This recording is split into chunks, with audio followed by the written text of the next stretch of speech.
magbibigay ng siksik liglig umaapag. Tunahan po aming samagdalang sa pangalan ni Jesus. Amen.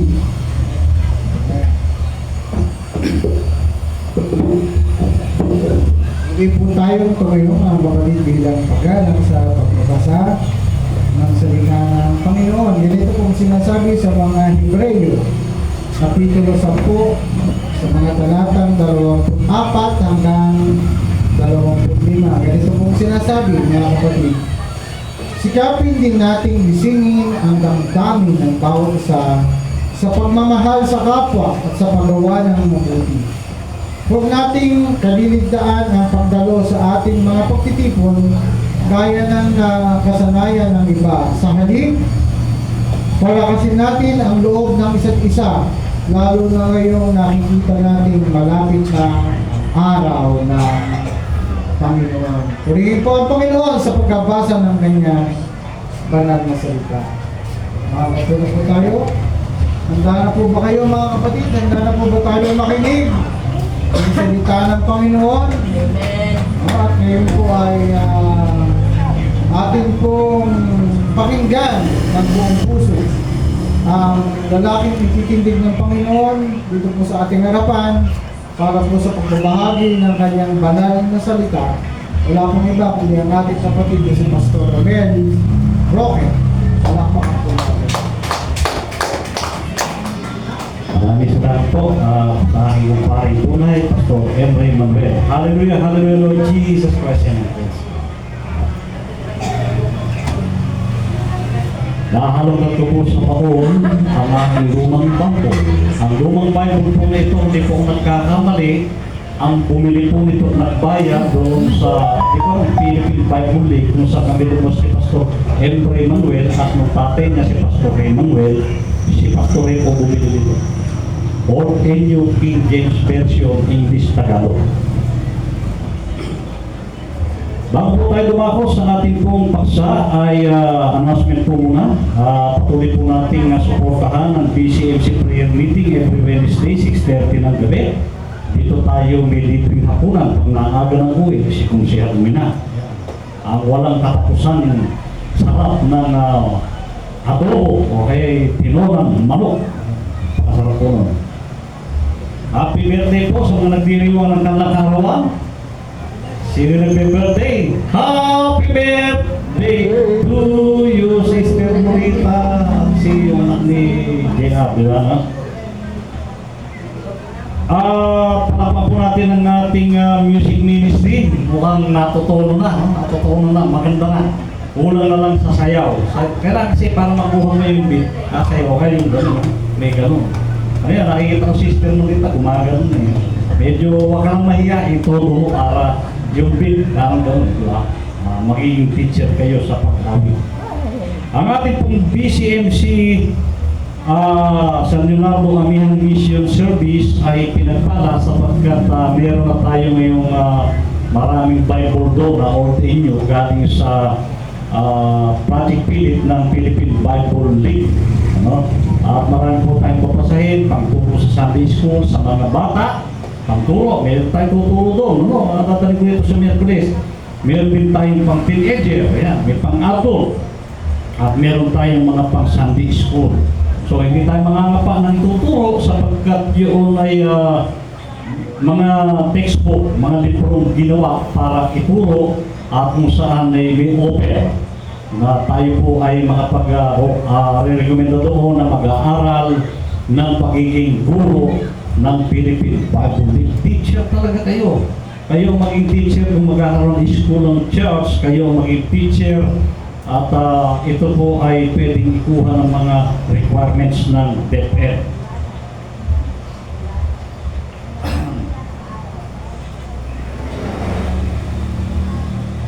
Okay.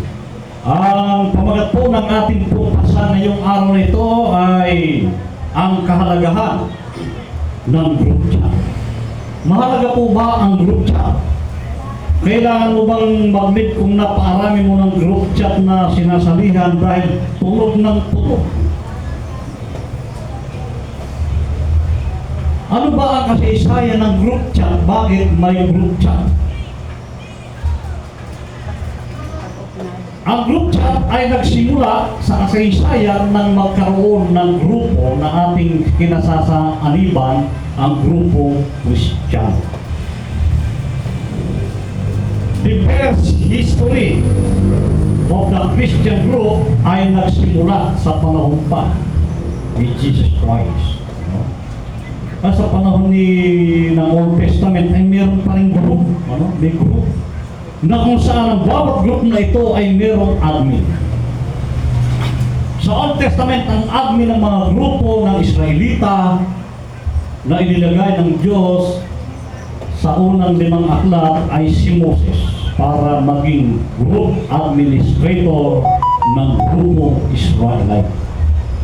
Kaya naintindihan po natin, kailangan high-tech tayo sa pag-aaral, no? Hindi ito basta itinuturo at binira na tuturo sapagkat hindi naging subject o sa curriculum ang group chat o ang the study of the group. Ano ba yung group? Saan ba nagsimula? Kailangan alamin natin. At sa atin dito sa BCMC San Leonardo ay pag-aaralan natin ang kahalagan ng mga grupong ito na noong unang panahon para malaman mong may bagyo. Ang admin ng grupo ng barangay ay tumatakbo at sumisigaw, "May bagyo! Signal number 4!" May takbo ng takbong ganun eh. Kung di matanda, bata, siya ay administrator ng grupo para magbalita sa barangay. Balita ang pinag-uusapan. And the good news, yung grupo sa Bible na balitang isinisigaw sa ilan ng mga administrator ng mabuting balita, ang mga propeta. Nagsimula. At sa panahon ni Jesus Christ, kasi napakahaba, ang grupo na kung saan si Jesus ang admin doon sa 12 alagad. Na 13 pero naging Judas yung isa. Kaya 12 lang yung naging good apostles. Noong umakit si Jesus sa langit,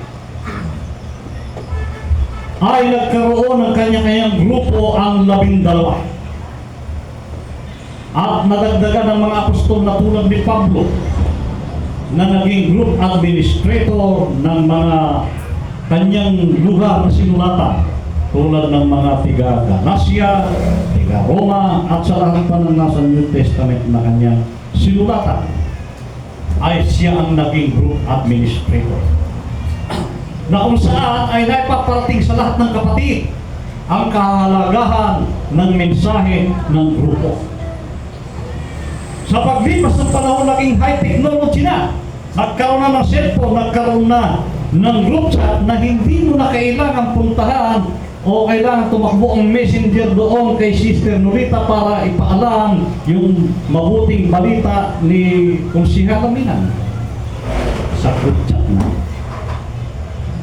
Sa Christian group ay gano'n. Pero mayroong mga taong hindi naiintindihan ang kahalagaan ng group chat. Ayaw na ng tulog ng cellphone. Tandaan natin mga kapatid, pag may group chat ka, ang lalo Christian group, mahalaga yung tulog na yan. Mahalaga yan. Ayaw na tulog eh. Nag-leave ang isang obispo sa group chat na kung saan siya ay isa sa founder. Ngayon, ang gusto niya ay i-message na lang siya personal. Pero dahil ang miyembro ng group chat ng samahan na yun ay mahigit 400, paano mong iisa-isahing i-text yun? 400 na yun. Kaya nga, in-rate ng group chat na magpadala po kayo ng picture para sa ating anniversary na gagamitin sa araw ng anniversaryo. So ang na-assign naman na mag-text doon yung layout artist, hindi yung chairman. Hindi trabaho ni chairman yun eh. Si chairman, yung layout artist, hindi naman niya kilala yung mga nag-lead. Kaya nung dumating ang anniversary, wala siya, hindi niya alam, wala siya larawan, siya sa founder, nagkaroon siya, nagsasabi siya. So nakakalungkot na hanggang ngayon mayroong mga tao na hindi naintindihan kung ano ang ibig sabihin ng group chat. nag-leave. Na-announce doon, o punta kayo sa barangay at nagpapamigay ngayon si Governor ng sako-sakong bigas. Hindi mo napasa, nag-leave kayo. Tapos nagdaramdam ka, wala kang bigas. Siyempre, pipirma ka doon. Ganun eh. Huwag kayong nag-leave. Pag isinali kayo dyan sa group chat at nakita niyo ng Kristyanismo, may pakinabang, may aral, huwag kang mag-believe. Pero pagka isinali ka sa group chat para magnegosyo lang kayo ng scam o kung anong questionable, hindi ka mag-believe. Pero pagka Christian chat na naglalagay sa iyo, huwag kang mag-believe. Yung isang kapatid biglang nalib, di niya alam paano siya nalib, nagpapabalik siya, paano ba akong nalib? Kaya may cellphone nyo, dapat pagka nakalagay sa bag, kung napipindot-pindot sa loob, dapat talaga may kisya para hindi ka kusa na. Sa talatang binasa, isa-isahin natin, sikapin din natin gisingin ang damdamin ng bawat isa. Paano mong gigisingin ang damdamin ng bawat isa ng paaraming yan? Nung araw, sinusulatan isa-isa. Hulog sa post office para makarating sa bawat isa ang mensahe na nanggigising kapatid. Gumising tayo. Ngayon, dahil may group chat na, meron ng mga manggigising na tulad ng mga pastor at mga leader ng mga kapatid. Palakasin natin si kapatid na Ginang, kapatid na Rex, kapatid na Chief, sa pamamagitan ng group chat. Nagkikita-kita tayo lahat. Kailangan napakalaga niyan. Hindi ako hindi ako pwedeng maglibig kasi minsan may benefits eh. Walang-wala kang pera. Bigla, tutulong cellphone mo, group chat. Uy, nagpamigay ng regalo para sa corpus o para sa mga ganito, sa mga single mom. Kunin nyo. Kaya kung wala ka sa group chat, nakakapagdamdam. Sa nating gigisingin ang damdamin ng bawat isa sa pagmamahal sa kapwa at sa paggawa ng mabuti. Laging nagpapaalala ang grupo ng Panginoon, grupo ng Diyos ito, na huwag tayong magsasawa sa paggawa ng mabuti kahit puro masama na ang ginagawa sa iyo. Gantihan mo pa rin siya ng mabuti upang ikaw ay tumanggap ng kabutihan sa Panginoon. Dahil kung gagantihan mo ng masama ang mabuti, gaganti yun ng masama. Walang katapos at gantihan hanggang sa magkakapusan kayo ng lahat. Pero kung gagantihan mo siya ng mabuti, at ang bawat ginagawa niyang masama ay ginagantihan mo ng mabuti, sabi ng isang pare sa isang pelikula na Footprint in the Sun, sabi niya, Angelo, Jesus loves you. Nakulitan sa kanya si Angelo. Sinang pa rin pare? Pakangiti pa rin pare. Angelo, Jesus loves you. Sinang pa rin pare? Nakulitan. Ngayon mga kapatid, nagpapaalala ang grupo. Kung wala kang hilig sa grupo, binabalita sa grupo na ngayon ay ang mga nakatikim, iba na ang tama ng droga o shabu. Hindi na sila tinataglan ng salita ng Diyos. Kahit pangaralan mo ng salita ng Diyos in Jesus' mighty name, pupungutan ka pa rin niya ng ulo. Kaya nga, sa makabagong panahon ngayon ay hindi masamang ipagtanggol ang iyong sarili, ikaw ang mapatay o siya ang masugatan mo o aksidente mo mapatay sa pagtanggol ng iyong sarili. Dahil itong mga nawarsya ng shabu, hanggang may buhay yan, piliting kanyang parilin sa sahin o tayin. Diyan masusubok ang iyong Kristiyano, kailangan magising tayo na kung dumating sa punto ng buhay niyong gano'n, hindi masamang ipagtanggol ang iyong sarili dahil kailangan ng pamilya, kailangan ng Diyos. Hindi ikaw ang dapat mawala sa mundo, kundi iyong masamang tao. Maraming Kristiyano hindi naintindihan ang bagay nito. Kaya ngayon pare, napuputan ng ulo. Inihaw ang kanyang tenga. Hindi atakbo. Kasi patay na, kaya hindi na makatakbo. Hindi katulad ni Andres Bonifacio. Aputo na lahat, hindi atakbo. Aputo na ilo, natakbo tuloy. Huwag nating kaligtaan ang pagdalo sa ating mga pagtitipon. Yan. Meron tayong pagtitipon yung Miyerkules, nanghihina ka na kapatid.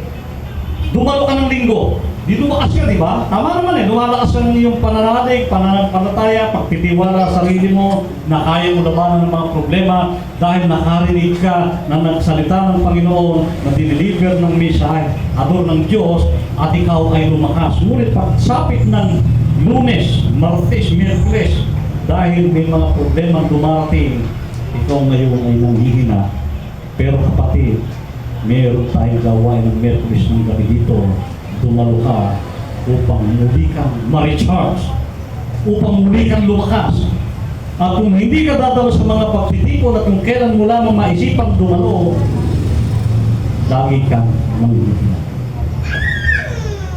Kapatid, nagdipa na ang masamang mga tao, mag-ingat tayo, hindi masamang ipagtanggol ang iyong sarili sapagkat iba na nga sila na yun. Iba na ang takbo ng panahon sapagkat ito'y nakasulat sa Great Tribulation ng pahayag ng revelasyon ng Diyos. Mangyayari at lalaganap ang kasamaan, maging handa tayo sapagkat ang huling gyera laban ng Kristiyano, laban sa mga kampo ni Satanas ay hindi birong patayan ito. Patayan ng espiritu, patayan ng kaluluwa, patayan ng katawan. Kasi papatayin tayong lahat. Ang mga Kristiyano, papatayin lahat. Hindi sila maghahari sapagkat darating ang grupo ng sundalo ng Panginoon at sila ay lulupigin. Marami ito. Pag nagtipon-tipon, aktibo itong mga hustler ng Cebu, yung mga drug lord, mga user, aktibo yung pag nagsama-sama yan. Pag sumala kaya, masakit isang barangay, masakit isang pamilya. Kailangan po natin silang paghandaan.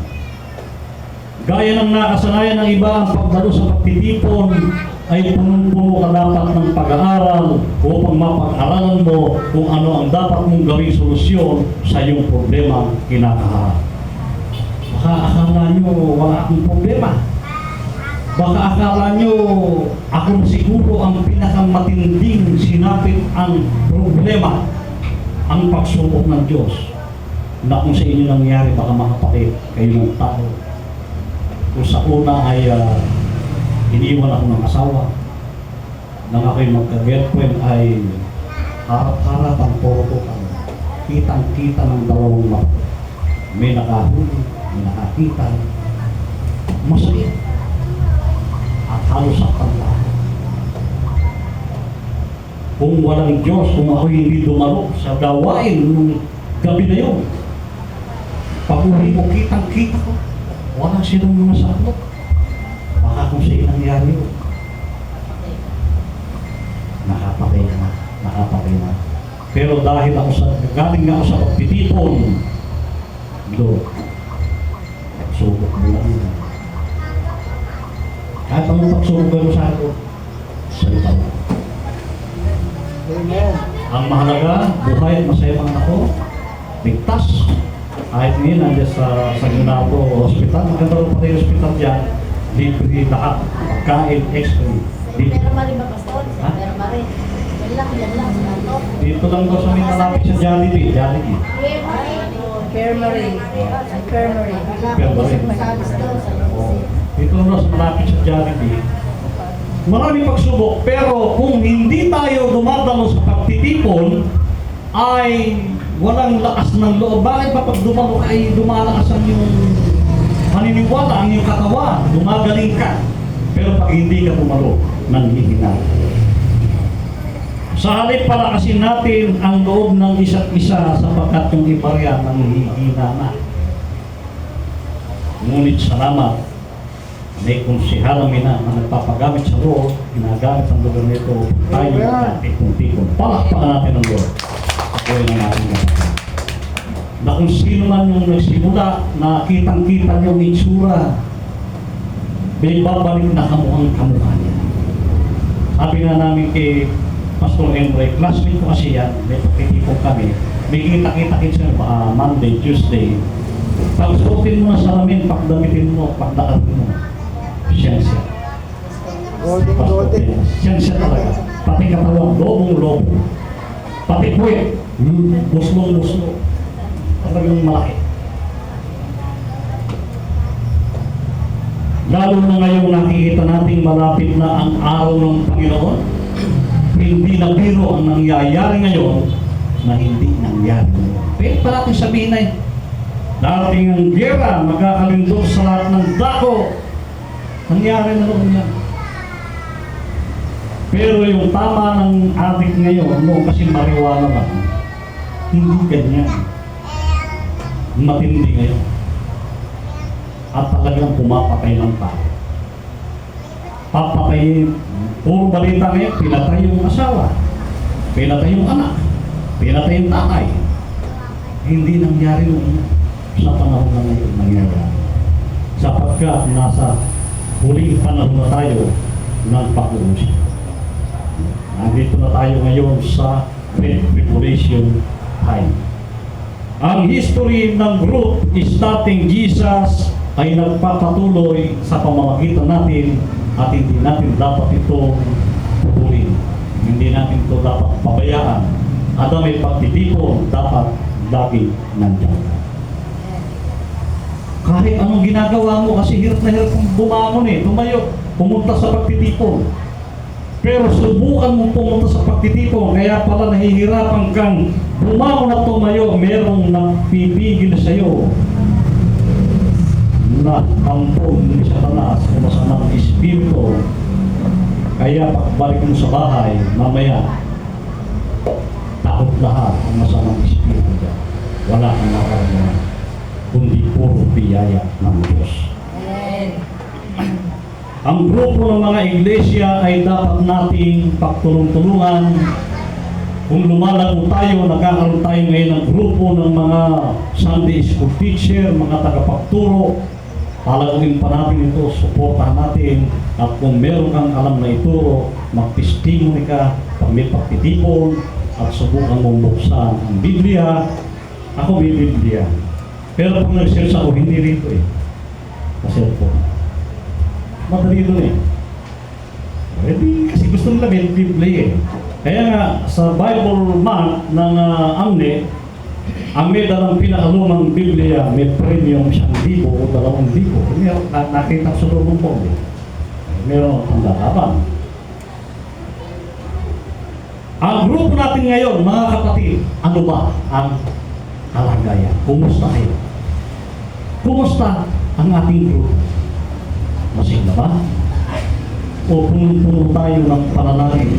Ipagpatuloy natin yan sapagkat ibig sabihin ng yan, buhay na buhay ang grupo ng BCMC San Leonardo. Palakpakan natin ang Lord. Si Jesus, ang mga Kristiyano, ang mga leader, sa mga pastor at mga grupo sa ngayon ay napapinadali na ng Panginoon. Instant, ayan ang mensahe. Ang tawag nila noon dyan ay artificial intelligence. Pag sinabing artificial intelligence, dalawang bagay ito Gusto ko itanong doon sa pag sinabing AI, hindi totoo Pero may totoo sa AI. No? Merong totoo. Dalawang bagay. Merong hindi totoo at merong totoo. At dahil pinahintulutan ng Panginoon na mangyari, sino ka? Sino ako? Para tutulan niya. Uy, tumaas daw ngayon ng voice ng RC, pero hindi na SLP. Mababa yun. AXS na. Tumaas, January 16 na. 120 pesos isang AXS. Sabi ko sa mga aralin nila kasi dyan nagkaroon ng magandang buhay mga ako. Tapos pasimula okay yan. May free games naman na yung kikitain mo pwede mong ibili. At yung kikitain mo ay doon ay pwede maging kabuhayan Pero tandaan natin, dahil yan ay tawag mo, may tawag sila din eh. Coins, yan ay maaaring bumagsak at bumaba at pagka huwag kayong bibili ng mahal, kailangan pinagugulong nila. At yan ay hindi naman maghapong ginagawa. Halos oras lang naman magka-action, oras lang. So, masama ba itong action? Masama ba itong cryptocurrency na kundi sa cryptocurrency ay hindi ka mapapadala ng pera mo, ng pera ng anak mo galing abroad. Hindi ka mapapadala ng sinusihanan nila ng pera sa GCash. Kaya maganda yung cryptocurrency pero ito ay minamasama ng hindi pa naintindihan kung bakit pinahintulutan ng Panginoon dahil ito ipinanalangin bago na. Ipinanalangin na kung paano natin papapadala ng sulat ng panahon ni Marcos yung mga kamag-anak nyo sa ibang lugar, sa pamamagitan ng telegram na may bayad bawat letra. Na sa paglipas ng panahon ay naging madali, nagkaroon na ng ano yung beeper. Nagkaroon ng telepono. Nagkaroon ng cellphone. Para magpadala ka ng pera doon sa malayong lugar ay papadala mo sa post office na kung saan ninanakaw. Kaya pinanalangin ng sistema na magkaroon nga ng crypto ang bangko na nagkaroon ng e-banking kung saan nakakadali ngayon. Nang hingi ng pera ng anak mo sa Mindanao, isang tumbok mo lang ang mga pera. Cash out na lang yan. So hindi masama, pero sa iba masama. Tandaan natin lahat ng nangyayari, pinahintulutan ng Diyos, yan man ay masama, mabuti, pero sa bandang huli dapat ikaw ay laging nandun sa mabuti. May pagsubok. Nag-live sa GC, wala tayong magagawa. Ibalik mo, magbili-buli. Noong una, ayaw maniwalang aksidente natin siya. Nagreklamo ba? Naman natin isang lusa. Talaga pa may gano'n. O mismo si cellphone ay minipraise siya yung messenger. Mag-signify sa GC for preparation of food, names of all activities, picture, videos, greetings. Kailangan natin mag-signify dito kung halimbawa magpapatawag ng ang GC, ng porpis o whatever, ang mga konseho, ang mga barangay konselor para sila ay makasama doon sa isang activities na kung saan mayroong premyo. O, diba? Kung wala ka sa GC, malalaman mo ba yun? Mahirap naman ang isa-isahin kang i-text dahil sa dami ng katsak mo. Ilan po ang katsak ng bawat isa sa inyo? Mr. Norita, ilan ang katsak mo? 200, 1,000. Lahat ng kakilala mo, pwede mo kasing i-chat. Maraming milyon, di ba? Mga kapatid, ang kabutihan ng Diyos sa pagtitipon ay mararamdaman mo tuwing nandiyan. Pero kapag wala ka dyan, iba yung mararamdaman mo sa Diyos. Kaya kailangan lagi kang nakikipag-ugnayan sa iyong kapatid sa group. Di ba maging abala okay lang, cellphone group chat naman pinag-aabalan mo, Christian na doctrine naman pinag-aabalan mo dahil pag pinagkaabalan mo ang Panginoon ay magiging abala sa iyo at pag ikay nagbigay sa Panginoon, ang Diyos lagi magbibigay sa iyo kailanman ay hindi ka magkukulang. Awitin po natin ang tanging alay ko. Ating music ministry, salamat sa iyo. Maganda yan, maganda po yung kanta na yan. Bago po tayo manalangin at ipagpasalangin po natin ang bawat isa. Tandaan natin mga kapatid, ipagpasalamat natin kung bakit nandito tayo sapagkat mayroong plano ang Diyos na lumakas tayo sa bawat pagtitipon. Kasama natin ang presensya ng Diyos kailanman ay hindi kanya iniiwan ni pinababayaan niya. Ang kabutihan ng Diyos ay hindi mo malililit. Kahit gano'ng kabigat ang iyong kasalanan, kahit marami kang kaliguan, may iba kang iniisip, ngunit ang Diyos, pag nilagay ka niya sa kanyang kamay, hindi ka niya alisin, malibang ikaw. Dati mga kapatid, nakita na natin ang kaligtasan, nakita na natin ang presensya ng Diyos. Bakit kailangan mo pang umanap kung dito mo na nararamdaman ang tuloy na posisyon ng Diyos?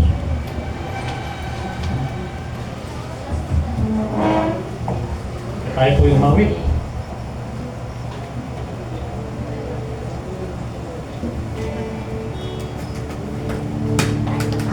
Salamat sa iyo, Salamat sa aking Panginoon Jesus. Ako'y ibig mo.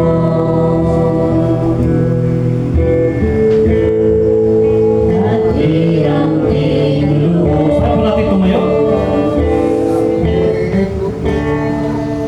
Ang tanging alay ko sa'yo, aking Ama.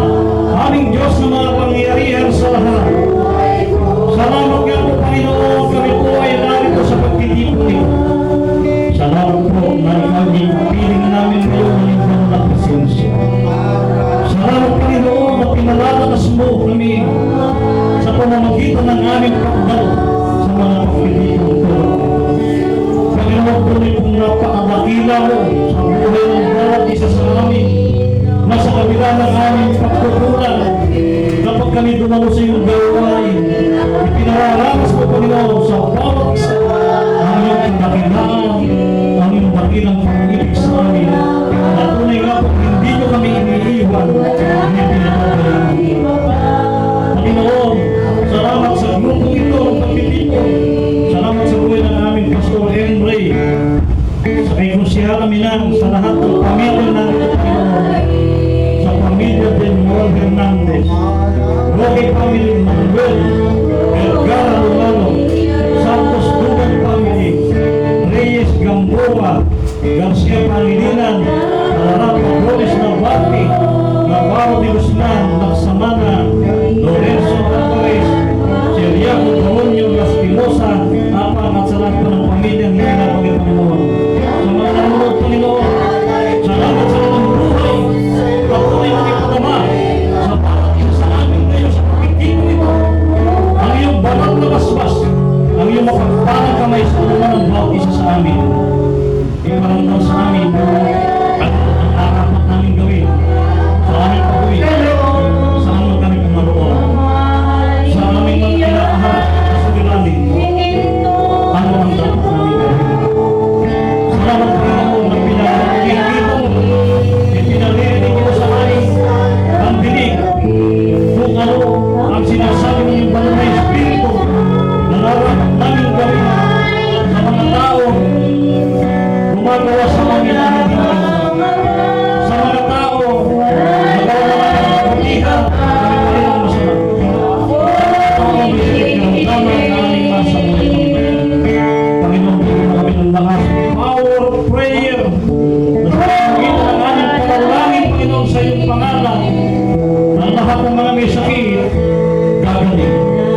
Ang lahat ng mga tao na nais namin panalangin sa iyo ay magbabago at pakinggan mo, piringin ang dalangin ng anak, patuloy Panginoon, pagpalain mong bawat isa. Pagkalang na ayos ng buhay, ang sisilipin mo mga araw. Bigyan ng magandang harap buhay, pagkakakitaan. At ang labis namin biyaya na pangalaw sa iyo. Ay patuloy namin magamit sa pagkakawang gawa sa pangangailangan ng iglesia ito na pagtitipon ito ay may pagkakot namin Panginoon sa iyo ang karapat dapat.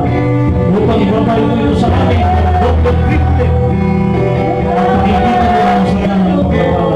Ano din, Panginoon, patuloy mo inatang bawat isa sa buhay pangalit ng pamahan sa ikarangdanaw na buhay na pagpalain ang mga mag-asawa namin na kamatawag, ang mga singles na Panginoon, alaga, binata, hiwalay, yugo, Panginoon, nagulay kami sa iyo. Ang aming music ministry, patuloy mo pagpalain, iparamdam sa kanyang pag-aawit ang iyong banal na presensya, Panginoon. Salamat, Panginoon, amin. Hinidinig mo ang aming samot dalangin, umuwi kami na magdaling yung kagarakan, ang iyong banal na presensya na kasama namin hanggang sa aming bahay. Sa iyo, aking Ama,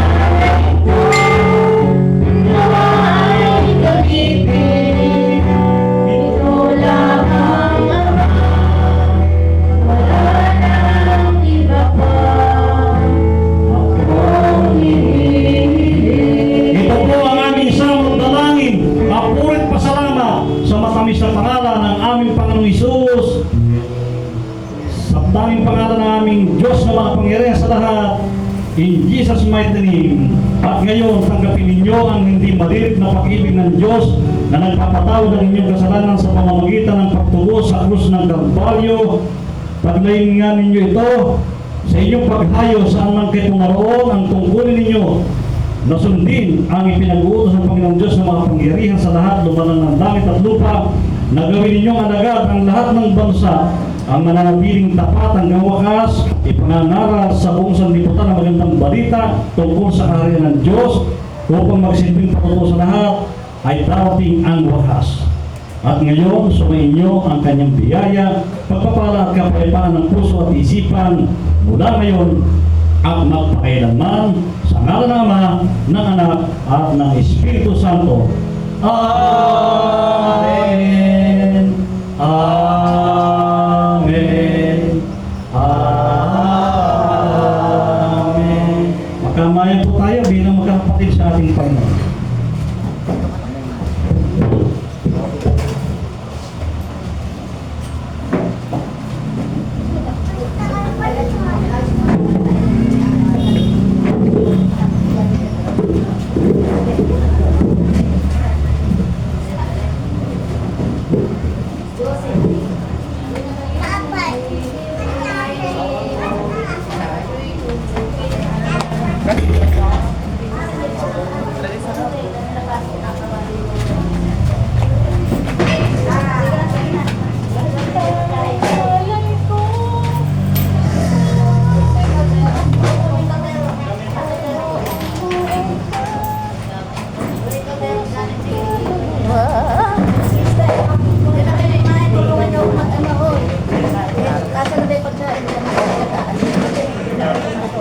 Sige, aray. Hindi na kayo kumain dalawa. Hindi